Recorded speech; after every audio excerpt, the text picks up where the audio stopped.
कर्जा मुक्त तब होता है जब व्यक्ति की दुकान, व्यापार, व्यवसाय जिस जगह पर जिस काम के लिए जाए वो काम फतेह हो जाए, वो काम सफल हो, वो कार्य उसका सफल हो। आप जिस कार्य के लिए जा रहे हो वो कार्य आपका सफल हो तो लक्ष्मी घर में आए तो कर चुके। मालूम पड़े इससे लिया, उसको दे दिया, उससे लिया, उसको दे दिया, तो ये कर्जा चुकाना नहीं हुआ। कि आपके घर में यदि गोबर का कंडा जलाकर, गाय के गोबर को, सूखे हुए कंडे को जलाकर अगर आहुति छूट रही है, कंडा भी नहीं जलाया, गैस पर भी बनाए हुए भोजन की 5 साकल्य छूट रही है, वो भी नहीं करा, भगवान के सामने कुछ धूप रखकर आप 5 साकल्य अन्न की छोड़ रहे हो, घर में जो भोजन बन रहा है जो आप अग्नि में अगर दे रहे हो तो उसका भाग ये रहता है कि उस घर में कभी हार्ट अटैक नहीं हो सकता। यजुर्वेद कहता है, हमारे शास्त्र कहते हैं, स्कंद पुराण, शिव महापुराण की कथा कहती है, अग्नि पुराण कहती है कि अग्नि की 7 जिह्वा में से एक जिह्वा ऐसी है जो रोग को हर लेती है, भारी जो बीमारी है वो उसका हरण कर लेती है। बस आज के समय में लोग ये कलर बेकार ना हो जाए, जो सीलिंग लगाई है वो बेकार ना हो जाए, इसका कलर खराब ना हो जाए, सोफे का कवर खराब ना हो जाए, कहीं ये धुआं न लग जाए, कहीं इतनी आंखों में चुभेगा। अरे भाई, या तो उससे बचा लो या स्वयं को बचा लो, या तो स्वयं को बचाओ या फिर घर परिवार में जो रौनक है, डेंटिंग पेंटिंग है, उसको बचा लो। अग्नि देवता कहते हैं मेरी 7 जिह्वा है, पहले नंबर की है मेरी काली, जो भोजन को लेकर प्रेतों को देती है। हम जब आहुति छोड़ते हैं यज्ञ में, हमने जो आहुति प्रदान करी वो 7 भाग में बट गई, और उसका फल क्या क्या है ये अग्नि पुराण कर रही है, उसका फल क्या क्या है ये स्कंद पुराण कर रही है, उसका फल क्या क्या है ये शिव महापुराण कर रही है। हमने जब आहुति दी, बस हमने हाथ में लेकर स्वाहा बोला और बोलते थे उस आहुति के 7 भाग हो गए महाराज। भले हमने वो इंद्र को दिया, ओम इंद्राय स्वाहा, ओम प्रजापते स्वाहा, ओम अग्ने स्वाहा, भले हमने एक देवता का नाम लेकर दिया पर उसके 7 टुकड़े हो गए। पहला 7 जिह्वा अलग अलग भाग को अलग अलग जगह पहुंचा रही है। पहले नंबर पर अग्निदेव की जिह्वा का नाम है काली, वो काली जो भोजन देती है वो प्रेतों को देती है हमारे। दूसरे नंबर पर है कराली, कराली भोजन को लेकर जो कुंवारी अवस्था में मर जाते हैं, अधोगति में शांत हो जाते हैं, कराली अग्निदेव की दूसरी जिह्वा भाग उनको प्रदान करती है। तीसरे नंबर पर मनोजवा भोजन लेकर पितरों को देती है, अग्निदेव की तीसरी जिह्वा मनोजवा के भोजन का भाग लेकर पितरों को प्रदान कर रही है। चौथी सुलोहिता, ये भोजन लेकर वासुकों को दे रही है महाराज। 5वीं ध्रुमवर्णी, ये भोजन लेकर देवताओं को प्रदान करती है। छठी स्फुलिंगी, ये अग्नि की वो जिह्वा है स्फुलिंगी कि घर के अंदर धूप जो छूटती है, अग्नि जो साकल्य भोजन आदि हम घर के अंदर देते हैं, ये स्फुलिंगी एक जिह्वा अग्नि देवता की ऐसी है जो घर में से रोग को हटा। फिर निवेदन करूंगा, हार्ट अटैक की बीमारी तो हटाना है तो घर में 7, 5, 3, 2, 1 तुम्हारी मर्जी पड़े उतने जो घर में भोजन बने वो अग्नि देवता को जिमाना है। थोड़ा सा धुआं जरूर होगा, धूप लगेगी तो धुआं तो होगा, पर बड़ी बीमारी घर में प्रवेश नहीं करती। क्यों? अग्निदेव की छठी जिह्वा स्फुलिंगी रोग, बड़े से बड़े रोग को, यहाँ तक शास्त्र, आप पहले का इतिहास उठाकर देखिए, पहले के समय में अटैक की बीमारी नहीं होती थी, हार्ट अटैक नहीं होता था, शुगर नहीं होती थी, ये ब्लड प्रेशर नहीं होता था। आज के समय में सारी बीमारियां हो गई। क्यों? क्योंकि घर तो बड़ा बन गया, बंगला भी बड़ा बन गया, ऐश्वर्य राम की वस्तुएं भी बहुत हो गई, पर घर में जो प्रतिदिन 5 आहुतियां पूर्व के समय के लोग दिया करते थे, घर में 5 आहुतियां जो चूल्हे में छूटती थी वो आहुतियां बंद हो गई। उसका स्मरण फिर प्रारंभ हो, जगत का फिर कल्याण।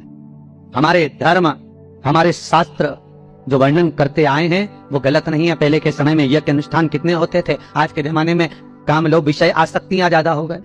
6ठे नंबर की अग्नि देवता की जिह्वा का नाम है स्फुलिंगी, और अग्निदेव की ये छठी जिह्वा स्फुलिंगी ये बीमारी का हरण कर लेती है, ये रोग का हरण कर लेती है। क्यों भैया?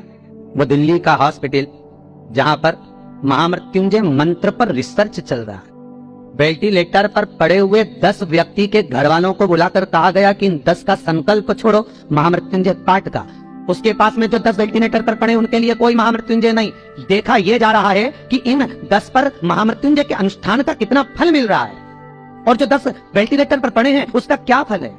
वहां के डॉक्टरों जब रिसर्च करते हैं, अखबारों में भी आया, फेसबुक यूट्यूब पर भी डला हुआ है, जब उन्होंने हॉस्पिटल का नाम तक डला हुआ है, जब अखबारों में आया, देखो असर क्या देखने को मिला।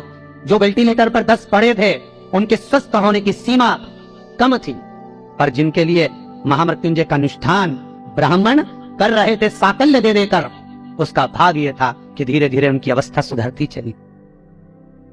फिर निवेदन करूंगा, अकाल मृत्यु वो मरे जो काम करे चंडाल का, काल उसका क्या बिगाड़े जो भक्त हो महा काल का। आपकी चित्त वृत्ति में अगर शिव है, आपकी चित्त वृत्ति में अगर शंकर है, आपके मन में अगर शंकर समाया हुआ है, बाल बाग का नहीं हो सकता। अग्नि देवता की 6 नंबर की जिह्वा है स्फुलिंग, जो रोग को, बीमारी को समाप्त कर देती। यज्ञ अनुष्ठान से, आहुतियों से रोग बीमारी समाप्त होती, समाप्त। 7वें नंबर की अग्निदेव की जिह्वा है विश्व रुचि, विश्व रुचि, जो दरिद्रता को दूर भगाती है, लक्ष्मी का प्रवेश कराती। जिसके घर में अग्नि के ऊपर साकल्य दी जाती है, भोजन दिया जाता है, हम तो यहां तक कहते हैं कि आप कंडा भी मत जलाओ, आप गैस जलाते हो तो गैस पर ही थोड़ा सा कुछ छोड़ दो। अग्नि तो है ना, किसी रूप में भी है तो अग्नि, आप उस पर ही छोड़ो। नियम, यज्ञ करता ब्राह्मण और यज्ञ करवाने वाला यजमान, दोनों को ध्यान रखना चाहिए। यजमान जब आहुतियां दे रहा हो, ब्राह्मण स्वाहा बोल रहे हैं, ओम इंद्राय स्वाहा, तो जो आहुतियां दे रहा है, अग्नि पुराण कहती है, स्कंद पुराण कहती है, जो आहुति दे रहा है उसके मुख से स्वाहा शब्द निकलना जरूरी होता है। ब्राह्मण बोले वो अपनी जगह पर है, ब्राह्मण संबोधन करे वो अपनी जगह पर है, पर जो आहुतियां डाल रहा है, जो सांकल्य प्रदान कर रहा है, उसके मुख से स्वाहा निकलना चाहिए। क्यों? क्योंकि ब्राह्मण का कर्म है देवताओं को बुलाना। उसने बोला ओम इंद्राय स्वाहा, इंद्राय सामने भाग लेने के लिए। अब यजमान का मन होना चाहिए खिलाने का, यजमान का मन होना चाहिए देने का। तो यजमान जब स्वाहा बोलेगा तब वो इंद्रदेव उस पदार्थ को ग्रहण करेगा। जिस आहुति में यजमान स्वाहा नहीं बोलता, वो आहुति देवता स्वीकार नहीं कर। इसलिए बीच बीच में यज्ञ करते समय यज्ञ करता ब्राह्मण यजमान से कहते हैं सावधान। सावधान का मतलब है कि मुख से स्वाहा बोलना चालू करो, गोमती केवल साकल्य देकर चुप ना रहिए, स्वाहा संबोधन तुम्हारे मुख से निकलना चाहिए। वो स्वाहा का संबोधन आपको सुख का भान कराए। प्रदोष काल हो, 7 वृक्ष की पत्तियों को तोड़कर शिव का स्मरण कर कर, पार्थिव शिवलिंग का निर्माण कर कर, उसकी अर्चना कर कर, जल चढ़ाकर, घाट पर, नदी पर, तट पर शिवलिंग का निर्माण कर कर, नदी का ही जल समर्पित कर कर, 7 वृक्ष की पत्तियों को समर्पित कर, घी का द्रप दिया लगाकर आराधना कर, प्रदोष काल में ही विसर्जन कर, नमन कर, स्नान कर, पूजन आदि करने के बाद फिर जा व्यापार के लिए, किसी से मांगना नहीं, स्वतः का व्यापार कर। बड़े उसका चरित्र कहता है महाराज, ताकि आप अपडेटेड सभी हमारे हर एक प्रदोष का पुण्य, प्रदोष का स्मरण, प्रदोष का शिव अर्चना, प्रदोष की करी हुई आराधना, प्रदोष काल में प्रदोष के दिन करा हुआ पार्थिव शिवलिंग का निर्माण, पूजन कर्जे से मुक्त कर।